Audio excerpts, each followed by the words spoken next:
Hospital Kotli में मौजूद हूँ, जहाँ मेडिकल सुपरिटेंडेंट सरदार नसरुल्लाह मौजूद हैं। सरदार साहब, रात को बड़ी भारी शेलिंग हुई और उसके नतीजे में कुछ लोग ज़ख्मी भी हुए, शहादतें भी हुई। क्या कहेंगे, डिस्ट्रिक्ट हेडक्वार्टर हॉस्पिटल कोटली में कितने लोगों को लाया गया है? जी, बिस्मिल्लाहिर्रहमानिर्रहीम। सबसे पहले मैं ये बताता चलूँ कि जो रात का जो शेलिंग थी उसमें जो है ना वो हमारी जो हेल्थ की रिस्पांस टीमें थी वो हाई अलर्ट थी, और जो है ना उन्होंने बड़े बेहतर और ऐसे तरीके से जो है ना वो इमरजेंसी में और वार्ड में पेशेंट को देखा है। इस वक्त तक हमारे पास जो है ना टोटल 5 पेशेंट हैं जो इंजर्ड हैं। एक जो है ना वो यहाँ पे जो इमरजेंसी में जो है ना पेशेंट लाए गए, लेकिन वो जो है ना वो वुंड्स और ब्लीडिंग इतनी ज़्यादा थी कि वो जो है ना वो सर्वाइव ना कर सके।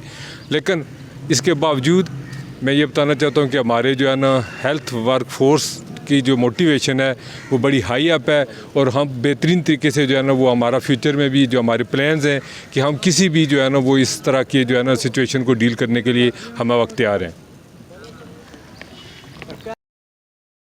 एक हमारे नक्याल से एक साहब में ज़ख्मी हैं, एक हमारे माइनर इंजरीज 2-3 लोगों को छुड़ाई हुई नहीं है, लेकिन वो बहुत माइनर इंजरीज थी। यहाँ पे हमारे पास इस वक्त BHQ हॉस्पिटल में 3 ख़वातीन हैं और एक बच्ची है, एक ही घर के, और इसी घर में शहादतें भी हुई हैं, एक माँ और बच्ची की। और तो एक जो बहुत इम्पॉर्टेंट चीज़ है वो ये है कि एक इतनी इनडिस्क्रिमिनेट शेलिंग और भारत की जानिब से सिविलियन आबादी को निशाना बनाए जाने के बावजूद हमारे लोगों के हौसले बहुत बुलंद हैं। आपने अभी भी एक साहब को देखा होगा कि जो एक अभी भी स्प्लिंटर ऑपरेट करके निकाला नहीं गया, उनके जिस्म के अंदर मौजूद है, और वो जब बातचीत कर रहे थे तो ही वो स्माइलिंग।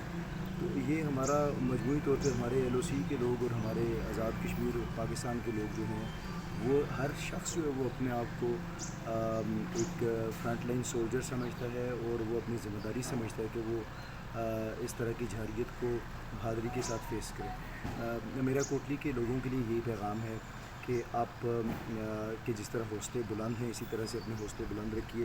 कल रात को भी बाहर निकला था, हमारे लोग बेपनाह ज़िम्मेदारी का सबूत दे रहे हैं। हमें किसी भी जगह पे कभी भी फोर्स करके कोई भी चीज़ नहीं करनी पड़ी। लोगों ने वॉलंटरीली, हर बंदे को SOPs पता है कि इस तरह के हालात में क्या करना है, और वो उसको एडेयर करते हैं। ये बहुत हौसला अफजा बात है। डिस्ट्रिक्ट हेडक्वार्टर हॉस्पिटल कोटली में, जहां पर रात को भारत की तरफ से बिला इश्तियाल गोलाबारी के नतीजे में ज़ख्मी लाए गए हैं, और यहां पर डिप्टी कमिश्नर कोटली नासिर रफ़ीक उन्होंने ज़ख्मियों की इयादत की है। यहाँ पर ज़ख्मियों से भी हमने बात की है। खुरेटा गुड़ा बलियाल में एक खातून, एक 40 दिन की बच्ची जो है वो शहीद हुई है। हम इंटरनेशनल दुनिया से ये जानना चाहेंगे कि 40 दिन की बच्ची का क्या कसूर था। सिविलियन आबादी पर गोलाबारी पूरे ज़िला कोटली में और पूरे आज़ाद कश्मीर में ये एक लम्हा फ़िक्रिया है। आलमी बरादरी को इस हवाले से अपना किरदार अदा करना होगा।